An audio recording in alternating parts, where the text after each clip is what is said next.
The strange case of the missing 411. It's a beautiful summer afternoon in Yosemite National Park. Families hike scenic trails, cameras snap pictures of towering waterfalls, and the air hums with the laughter of children. But beneath the idyllic facade of North America's national parks lies a darker, more mysterious truth, one that has baffled investigators, terrified families, and sparked whispers of the supernatural.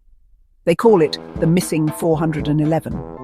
The term missing 411 was coined by David Paulides, a former police officer turned investigator, who uncovered an unsettling pattern of unexplained disappearances in national parks and wilderness areas. These are not ordinary cases of hikers getting lost or campers going off trail.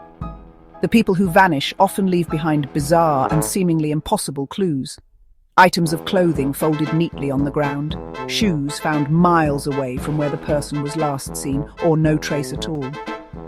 One of the most chilling cases occurred in 1968, when 6-year-old Dennis Martin disappeared in the Great Smoky Mountains.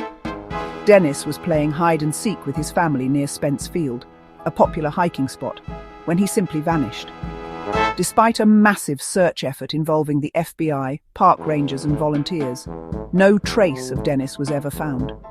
Witnesses later reported hearing strange screams in the woods and seeing a disheveled man carrying something on his back, but these leads went nowhere. Patterns began to emerge across the hundreds of cases Paulides studied. Many victims vanished near boulder fields, dense forests, or bodies of water.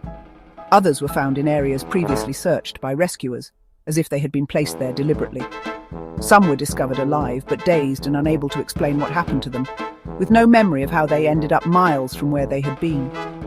Strangely, many of the missing were wearing red clothing, as if the colour held some significance.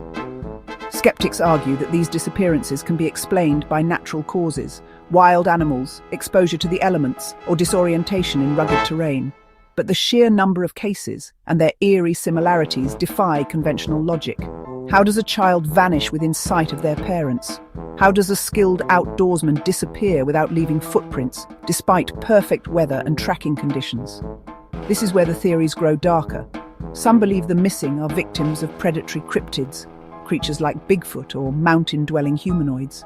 Others suggest they are being abducted by aliens, whisked away in spacecraft to an unknown fate.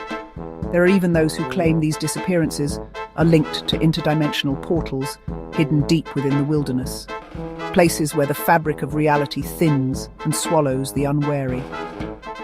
A chilling twist comes from Native American folklore, which speaks of spirits and malevolent entities inhabiting these sacred lands.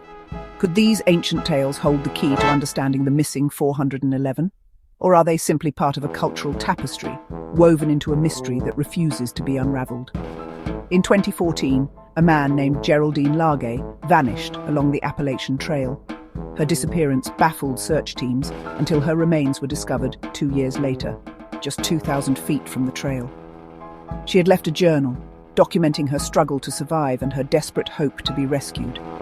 Yet, no one had heard her cries for help. Was she truly alone, or was something watching her from the shadows? The missing 411 is more than a collection of disappearances. It's a chilling enigma that leaves us questioning what lies hidden in the remote corners of our world. Are these cases merely the tragic results of nature's dangers, or do they hint at something far more sinister? As long as the forests remain vast and mysterious, and the disappearances continue, the truth may forever remain just out of reach.